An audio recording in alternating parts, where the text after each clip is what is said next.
Saudi আরবের রাজধানী শহর রিয়াদ থেকে প্রায় 100 কিলোমিটার দূরে আল খারিজ প্রদেশ।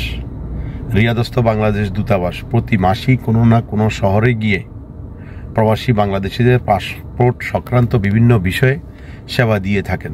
তারই ধারাবাহিকতায় আজকে দুদিন ব্যাপী আল খারিজ শহরে প্রবাসী বাংলাদেশিদের পাসপোর্ট সংক্রান্ত বিভিন্ন বিষয়ে সেবা দিয়ে যাচ্ছেন।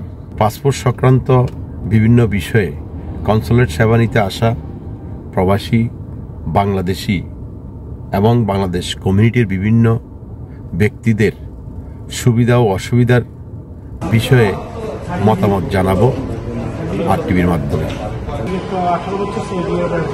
আজকে যে এই আল খারিজে এম্বাসি সেবা দিচ্ছে, আজকে কিসের জন্য আপনি কি সেবা দিচ্ছেন? আমি আসলে তো আসছি এখানে আমার পাসপোর্ট নবায়ন করার জন্য, পাসপোর্ট নবায়ন করার জন্য আসছি। আচ্ছা, এখানে কি আপনারা সুন্দরভাবে সঠিকভাবে সেবা পাচ্ছেন এবং সকল লোকজন কি জানতে পারতেছেন যে আজকে এখানে আল খারিজে এম্বাসি সেবা দিচ্ছে? আসলে এম্বাসি আজকে এখানে আসবে, ঠিক আছে, কিন্তু অনেক লোক জানে না। আসলে যারা না জানে, যারা অন্যজনে বলছে আসতে পারছে, যেমন আমি শিখে গেছি, ডাইরেক্টর জিজ্ঞেস করছি, ড্রাইভার বলছে আজকে তো ওখানে আসছে আল খারিজে সেবা দিচ্ছে, কিন্তু আমি জানি না, কিন্তু আমি অন্য লোকের মারফতে জানতে পারছি। কিভাবে প্রচার করলে আপনারা সহজে জানতে পারবেন যে আপনাদের সেবাটা আপনাদের দরকার এসেছে? আসলে কনসুলেট সেবাটা এইরকম দিলে ভালো হয়, যেমন এখানে বাঙালি মার্কেট আছে, ওখানে যদি কিছু ব্যানার পোস্টিং করে দেয় অমুক তারিখে এখানে কনসুলেট আসবে, যাদের আকামা বিভিন্ন সমস্যা আপনি আসেন এখানে করা যাবে, ওইটা হলে সবচেয়ে ভালো হবে।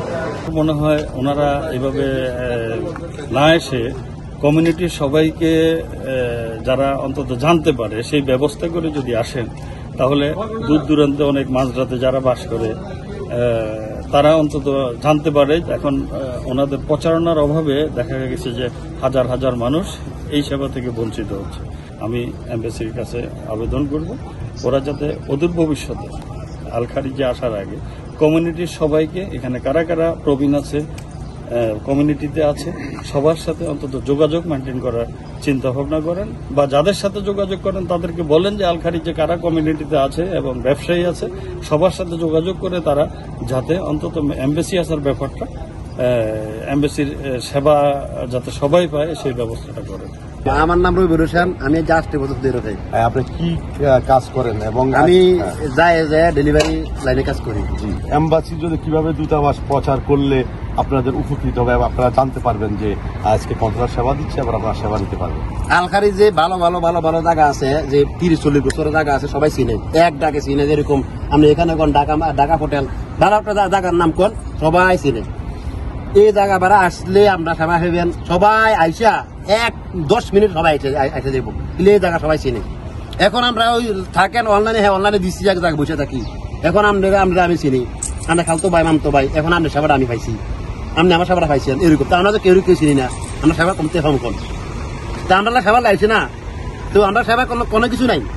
আপনি কি এরকম সেবা নিতে গিয়ে এরকম কি কোনো হয়রানি? 3 দিন ঘুরছি, 3 দিন ঘুরার পরে তারপরে খালি বালি আর দেখতাম না দূতাবাস, কি দূতাবাস সব দান্দাবাজ। আপনার কাজটা কি ছিল? আমার কাজটা ছিল, আমার মাঝখান দিয়ে আমার সমস্যা হয়েছে, আমি যদি দেশে যাবো, আমি একদিন দেশে যাবো হয়েছে না, লাস্টে 17,000 রিয়াল দিয়ে আঁকা মারাইছি। আমি 17,000 রিয়াল দেশের থেকে আনি, আমি দেশের থেকে টাকা নিয়ে আঁকা মারাইছি, মানে আমি দেশে যাবো, পরে আবার দেশে আসতে পারবো, পাইছি না, পাইছি 3 দিন 4 দিন ঘুরার পরে লাস্টে জন্য যোগাযোগ করছি, আবার জমা দেন, কি লাগে আমি আবার জমা দিব, আমার কি অন্য কোনো খাইতে কাজ দেয়? প্রথমবারে কাজ হয়েছে না, 3 দিন গেছি, এনতে আল খারিজে রিয়াদ দেখতে যান, কত টাকা গাড়ি ভাড়া, কমসে কম 130 টাকা লাগে গাড়ি ভাড়া। রিয়াদ কেন যাবেন? আল খারিজে তোরা এসে সেবা দিয়ে যাচ্ছে। কি সেবা দিতে? আপনি ঘুরেন, রাস্তা ঘুরিছেন, তারা আইসে কই আপনি পান, আপনি দেখেন কোনো সেবা যত্ন কোনো কিছু পাইছেন? আমি একজনের 10টা মানুষ এম্বাসির যে সেবা দিতে আসছে প্রবাসীদেরকে বাংলাদেশ দূতাবাসের মাধ্যমে কোথায় সেবা হয়ে গেছে, আমের আর আমার না, আপনি তো হাজারা কিছু লাগেন না, আমি কিছু লাগি না, সেবা হয়ে গেছে, কাজ হয়ে গেছে। কার? আপনি হালা দুলাভাই, অনেক বাপ চাচা খালু আনের কাজ হয়ে গেছে। আমরা কি আমরা তো আইছি না, বাসিয়েছি না, আমরা কাজ হইতো না, দেরি আছে আমরা কাজ হইতে। এই জানে এটি যারা নেই রক্ত, প্রবাসীদের রক্ত হাতে সুশি খাইতেছে। আমার নাম মোহাম্মদ বুরহানুদ্দিন, আমি 4 বছর ধরে সৌদিতে থাকি। কি কাজ করেন এখানে? আমি দিলাম একটা ভাই মাইক্রোফোন লড়াইয়েন না। তো আজকে যে কনসুলেট সেবা দিচ্ছে বাংলাদেশ দূতাবাসের মাধ্যমে আপনাদের পাসপোর্টে নরি ইস্যু বিভিন্ন আদার সার্ভিসগুলো দিচ্ছে, এতে করে আপনি কি উপকৃত হচ্ছেন? আমি তো এর সম্পর্কে কিছু জানি না, এখানে আসছিলাম বাজার করার জন্য, পরে শুনতেছি এই ব্যাপার। আমারও পাসপোর্টটা রেনিউ করার দরকার, যদি জানতাম সাথে করে পাসপোর্টটা নিয়ে আসতাম। এখন যাবো, একটা গাড়ি ঠিক করবো, এখান থেকে যাই বাজার থেকে পাসপোর্টটা নিয়ে পরে এসে এখানে যাবো রেনিউ করতে। আমার মনে হয় এই প্রচারটা যদি আগের থেকে ভালো করে প্রচার করতো তাহলে আমি সঙ্গে করে পাসপোর্টটা নিয়ে আসতে পারতাম। এখন আমাদের ডাবল প্রেশানি হচ্ছে। কিভাবে প্রচার করলে আপনারা মনে করুন ভালো হতো যে আপনারা সঠিকভাবে দূতাবাসের সেবা পেতেন? আমরা যেহেতু মাঝরাতে থাকি, ওইদিকে নেটের প্রবলেম থাকে অনেক, তবে এটা যদি কমিউনিটি সেন্টারের মাধ্যমে আপনার প্রচার করতো মনে হয় অনেক সহজে পেয়ে যেত। আমার নাম আমিরুল ইসলাম, আমি ফেনী জেলারই সন্তান। আমি দীর্ঘ 22-23 বছরে সৌদি আরবে একটা আল-খারিজ ব্যবসার সাথে জড়িত।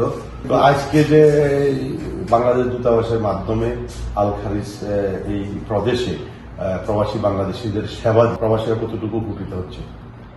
আসলে বাংলাদেশ এম্বাসির প্রতিনিধিরা যারা গত 17-18 বছর এখানে আসতো, আসলে আমরা কখনো জানতে পারতাম না। একটা শ্রেণী জানতো শুধু, যারা স্বৈরাচারের নেতৃত্ব দিচ্ছে, যারা স্বৈরাচারী সরকারের সাথে জড়িত ছিল তারাই জানতো, তাদেরই লোকেরা জানতো। এর বাইরে আসলে আমরা জানতাম না। তো এবারেও আসছে যে এরা গত কিছুদিন আগেও আসছে, তাও আমরা জানি না। এবারেও আসছে যে আমরা জানি না, একটা শ্রেণী জানি। এখনো আমরা বৈষম্যের শিকার, এখনো আমরা জানি না। আসলে ওই যে অনলাইনে দিছে, অনলাইন সম্বন্ধে আসলে এখনো আমাদের বাংলাদেশের 80% লোকে অনলাইন সম্বন্ধে তাদের কোনো জ্ঞান নেই এবং অনলাইন সম্বন্ধে জানে না। অনেকে এখানে আল-খারিজ, এখানে বিশেষ করে মাজরা এলাকা, কৃষি খাত বা কৃষি কাজে জড়িত, এদের কাছে অনেকেরই মোবাইল আছে কিন্তু বাটন মোবাইল ব্যবহার করে। আবার অনেকে অনলাইন সম্বন্ধে কিছুই জানে না, তো তারাও জানতে পারে না, কারণ একটা শ্রেণী জানে। এখনো দালালদের দৌরাত্মই চলতেছে। কিভাবে বাংলাদেশ দূতাবাস সেবা দিলে কিংবা প্রচার করলে সর্বস্তরের প্রবাসীরা উপকৃত হবে বলে আপনি মনে করেন? আমি মনে করি যে বাংলাদেশ দূতাবাস পূর্বে যে 17-18 বছর দালালদেরকে বাদ দিয়ে এখানে সাধারণ মানুষ যারা আছে এবং অনেক কমিউনিটির নেতৃত্ব এরকম অনেক আছে, তাদের সাথে যোগাযোগ করে জানলে তারা সবাইকে জানে। আমরা যারা সাধারণ মানুষ আছি, যারা রেমিটেন্স যোদ্ধা আছি, আমরা প্রকৃত যেন এম্বাসির মাধ্যমে উপকৃত হইতে পারি। এম্বাসি আমাদের কমিউনিটিকে সবাইকে যেন এখানে যারা ব্যবসায় প্রতিনিধি বা জড়িত আছে তাদেরকে যেন জানানো হয়। ভবিষ্যতে আমরা এটাই এম্বাসি থেকে আশা করি। আসলে এখানে যেমন দেখা যাচ্ছে অনেকেই দেহাতি যারা হচ্ছে আপনার মাজরায় কাজ করছে, তাদের কাছে এই বিশেষভাবে এই সব জিনিসগুলো পৌঁছায় না। তাদের কাছে দেখবেন আপনার বাটন ফোন আছে, তারা এই জিনিসটা তার কাছে আর পৌঁছাচ্ছে না। এই ক্ষেত্রে এখন এখানে আল-খারিজ এবং প্রত্যেকটা এলাকায় এমন মানুষ আছে যারা হচ্ছে 10, 15, 20 বছর ধরে। আমি নিজে এখানে 17 বছর যাবো, ঠিক আছে। আমি যে বিষয়টা জানছি, আমি যখন জানতেছি তখন আমার পরিচিত অনেক মানুষ আছে, এরকম দেহাতেরও মানুষ আছে, সব জায়গায় মানুষ আছে। আপনাদের কম বেশি আমি তাদেরকে গিয়ে জানাতে পারি যে হ্যাঁ অমুক জায়গায় অবস্থা, তোমাদের যাদের সেবা নেওয়ার প্রয়োজন আছে আপনাদের সেবা নিতে পারো। এটা আমার কাছে। আমি একজন বাংলাদেশি কমিউনিটির প্রতিনিধিত্ব করি, তো আমি নিজে জানি না যে কনসুলেট সেন্টার এখানে সেবা দিতে আসছে, আমি নিজে জানি না। তো আপনি এখানে আল-খারিজে এটা বিশাল একটা প্রদেশ, এখানে আপনার সবাই বেশিরভাগ মাজরা অধ্যুষিত এলাকা। এখানকার মানুষগুলোকে আপনার জানাইতে হইলে কমিউনিটির মাধ্যমে আপনি জানাইতে হবে বেশি।